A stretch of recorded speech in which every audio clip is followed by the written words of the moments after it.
গত কয়েক সপ্তাহ ধরে ভারত বাংলাদেশ সীমান্তের বসিরহাটের হাকিমপুর চেকপোস্টে একই ছবি।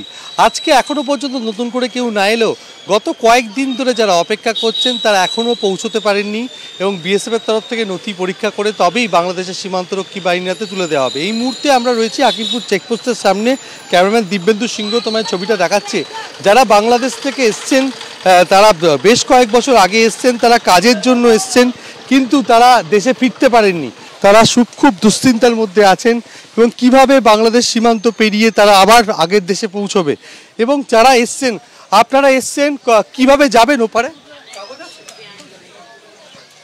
অর্থাৎ সকলে কথা বলতে চাইছেন না, কিন্তু যা পরিস্থিতি সেখানে দেখা যাচ্ছে যে কেউ 2 দিন কেউ 3 দিন অপেক্ষা করছে। এবং বিএসএফের তরফ থেকে ফরেনার্স আইডেন্টিফিকেশন পোর্টাল, সেক্ষেত্রে বায়োমেট্রিক নমুনা, তার পাশাপাশি এদেশে কোনো অপরাধমূলক রেকর্ড আছে কিনা এই সমস্ত খতিয়ে দেখার পর একটা তালিকা তৈরি দেওয়া হবে বাংলাদেশের সীমান্তরক্ষী বাহিনী বিজিবির হাতে।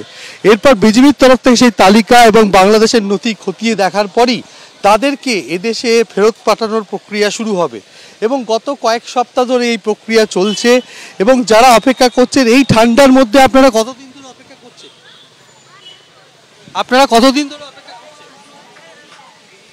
অর্থাৎ কেউই সেরকমভাবে কিছু বলতে চাইছেন না ক্যামেরার সামনে এবং তারা অপেক্ষা করছেন বেশ কিছুদিন ধরে।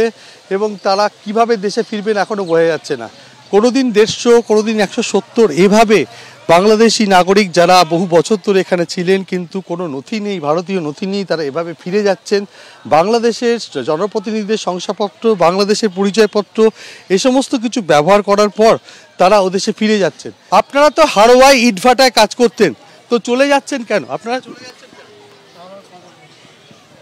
অর্থাৎ প্রত্যেকেই মুখে কুলু পেটেছেন, তারা সেভাবে কিছু বলতে চাইছেন না।